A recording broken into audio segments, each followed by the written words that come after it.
Con ese vertiginoso acuerdo entre PSOE y Unidas Podemos, que se fragó pocas horas después de las elecciones de domingo, hemos querido reflexionar sobre las consecuencias de la larga etapa de inestabilidad y aquellas cuestiones que esperan sobre la mesa al nuevo Ejecutivo. Para ello, nos hemos ido a Aragón, con parada expresa en Teruel. Desde 1977, el ganador de las elecciones generales en esta comunidad coincide con el vencedor en toda España. Y también hemos estado en Murcia, el epicentro de Vox. Nosotros siempre que hemos hecho algo, siempre hemos sido pacíficos, con alegría, plan fiesta, jaja, jeje. No salimos de ningún lado. ¿En ningún lado? Cuando fuimos al Mar de las Matas con el tema de los médicos, que fue una manifestación, yo se lo dije, digo, vamos a quemar un par de contenedores, tú, porque que no es mi intención, nunca lo haría. Venga, allí vinieron una pareja de guardias civiles, digo, qué bien se lo van a pasar estos pobres, no van a tener vacaciones todo el día. El lunes por la mañana. Pili y los vecinos de Tertulia en su bar fueron el día 10 a las urnas para decir que Teruel existe, la lista más votada aquí en Castellote y en toda la provincia. Un movimiento ciudadano convertido en agrupación electoral tras casi 2 décadas clamando en la España vacía o vaciada. Ya solo nos quedaban 2 cosas, o manifestarnos en la luna o presentarnos a las generales. Las urnas les dieron un diputado y 2 senadores. Pero las elecciones, las cuartas generales en 4 años, lejos de despejar el panorama político, han alumbrado una aritmética aún más complicada que en abril. Victoria insuficiente del PSOE, remontada a medias del PP, nuevo recorte de Unidas Podemos, fulgurante escalada de la extrema derecha y un desplome tal de Ciudadanos que el lunes obligaba a Albert Rivera a decir adiós a la política. Cuando hay éxitos en un proyecto colectivo, los líderes tenemos que saber que los éxitos son de todos. Pero los líderes también saben y sabemos que los malos resultados son del líder.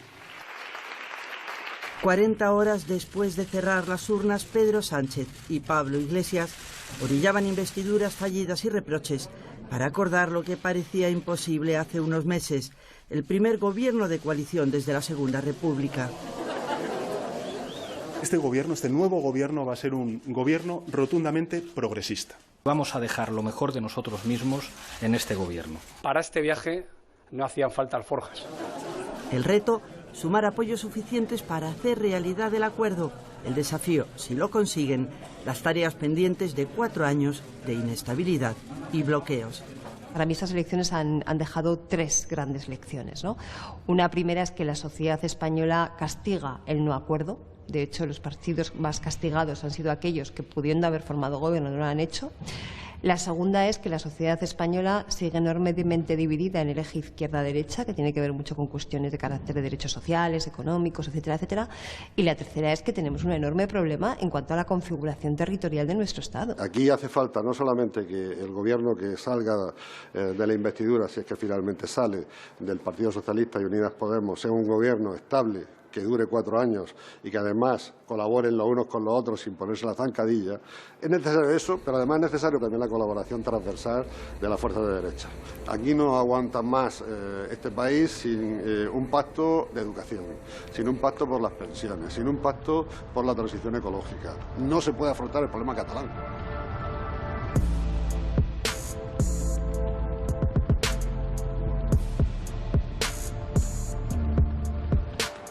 Andrés Carrillo va a trabajar con la melena al viento, tatuajes bajo el traje y una maleta con decenas de asuntos pendientes del Juzgado de lo Penal número 3 de Murcia, del que es titular.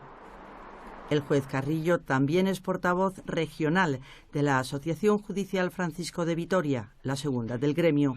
Un juez heterodoxo por fuera, ortodoxo por dentro. Comienza con la vista preliminar para posibles cuestiones previas o posible conformidad del procedimiento abreviado número 388/2017.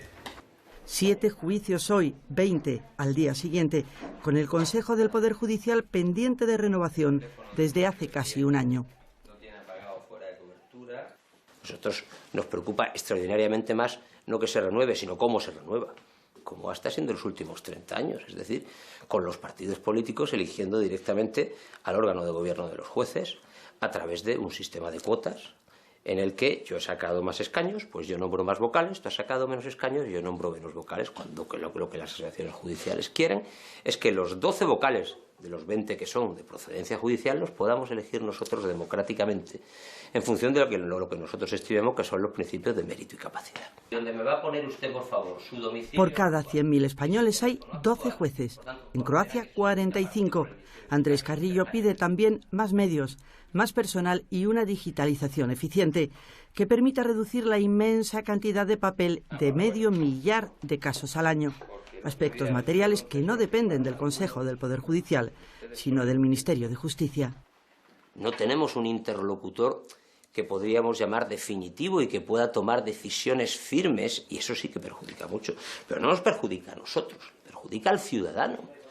Porque si en Murcia, por poner un ejemplo, estamos a la cola de España respecto del número de jueces por habitantes, nuestras reivindicaciones, si no tienen a alguien a quien llegar, pues a quien acaban perjudicando es al ciudadano, porque el ciudadano no podrá esperar, por mucho que yo trabaje, domingos, festivos, noches y fiestas de no guardar, pues no podrá esperar que su asunto salga rápido. ¿Por qué? Porque el juez o la jueza que lo tiene que juzgar también es un ser humano y tiene que dormir por la noche y hacer 3 comidas al día.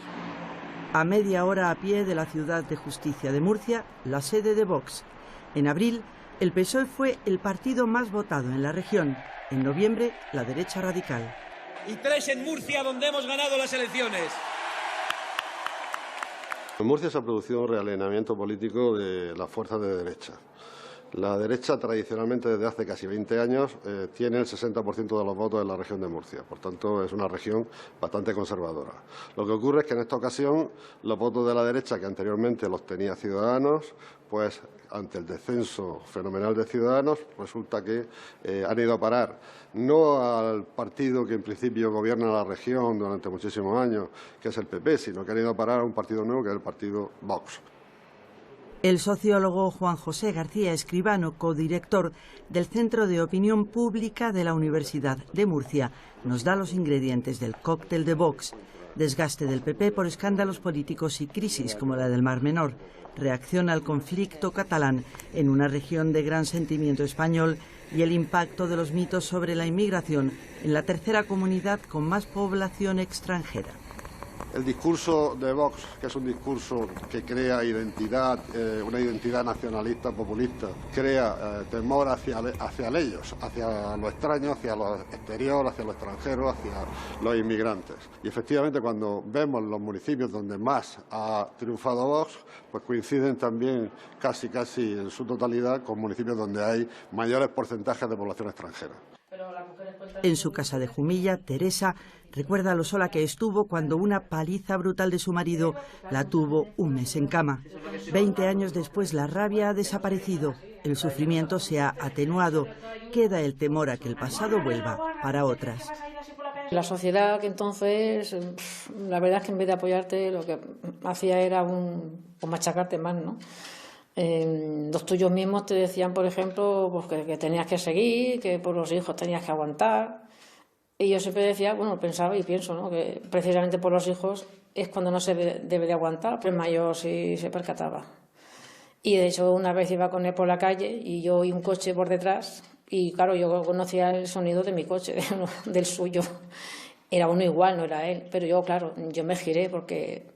ostras, viene por aquí, yo qué sé, como me seguía y me espiaba por todos lados, y mi hijo, con 8 añitos, dijo, no te preocupes, mamá, que yo yendo contigo no te voy a hacer nada.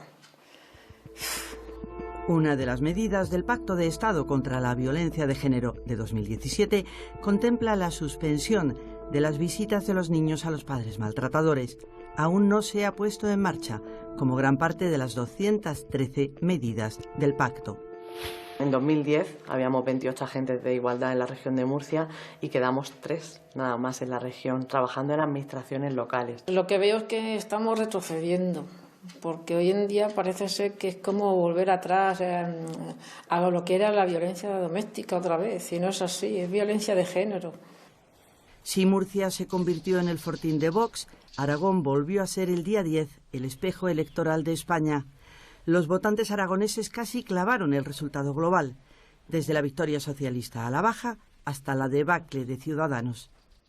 De alguna forma han venido ratificando con sus acciones esa percepción que la sociedad española tenía de ellos y de cómo han ido extremándose hacia la derecha. Y eso les ha hecho perder posicionamiento y perder un electorado que era muy plural y que en buena medida estaba apostando por un partido de corte liberal, moderno, europeísta, que pudiera hacer de bisagra y que pudiera, por lo tanto, pactar en un momento determinado a izquierdas y derechas. Con 6.000 trabajadores, la fábrica del Grupo PSA en Figueruelas, en Zaragoza, es el principal motor económico y laboral de la zona. Acaban de presentar el nuevo Opel Corsa y a principios de 2020 estrenarán el Corsa eléctrico.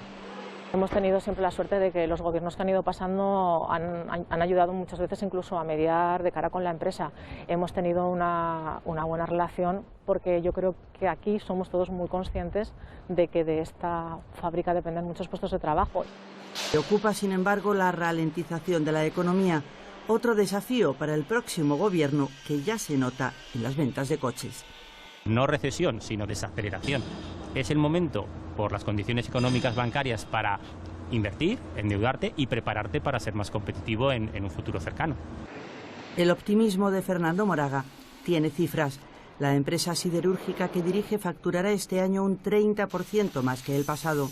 La crisis les obligó a reinventarse para sobrevivir al hundimiento de la construcción.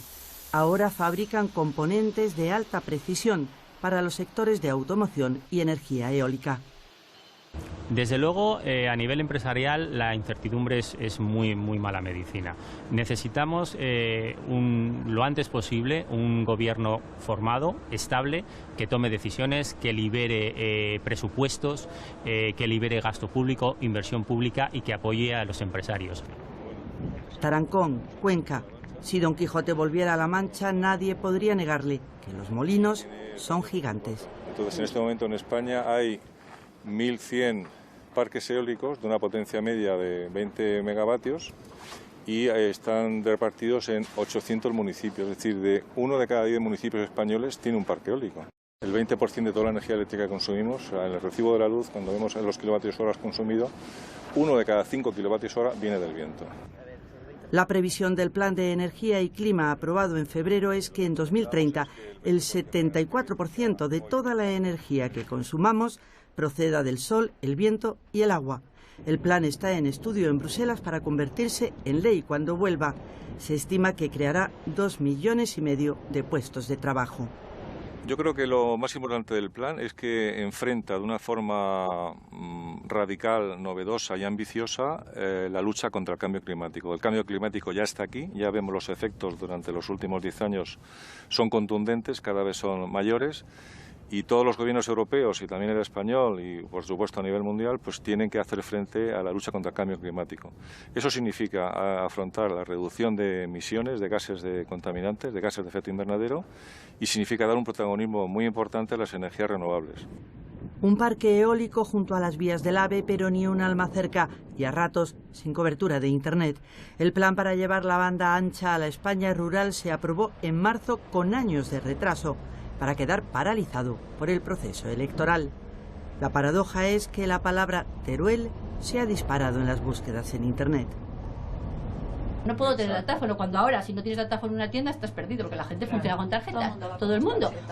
Eso es un problema, y a mí que no me cuenten historias, y yo sé que a lo mejor no es problema de los políticos, porque es problema de las grandes telefonías y de todo este montaje que se nos va de las manos, pero algo tendrán que hacer nuestros políticos, digo yo, no sé. ¿Y los jóvenes qué? Pues yo soy otra que a los 18 años se tuvo que ir a estudiar a Zaragoza y me ha costado 9 años el dar el paso de me la juego y venir a vivir aquí.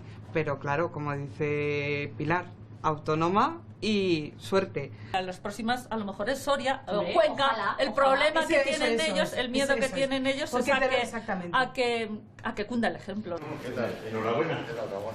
Y nos encontramos con dos Españas reales, no las ideológicas, que son la España que tiene desarrollo y la que ha quedado en infradesarrollo. La principal demanda que hacemos y la más global es precisamente un pacto de Estado que lo llamamos no contra la despoblación, sino por el reequilibrio territorial, porque en el fondo la despoblación no deja de ser sino el efecto último de todos estos desequilibrios que hay que corregir. Que me alegro mucho. Venga, gracias. Tomás Guitarte, arquitecto y ahora uno de los 3 diputados turolenses al Congreso, partía con esa demanda rumbo a Madrid para entrevistarse con Pedro Sánchez. El líder socialista ya tiene su apoyo a la investidura. Le bastaría sumar más votos a favor que en contra en segunda vuelta para exorcizar el fantasma de unas terceras elecciones y salir del túnel el gobierno en funciones.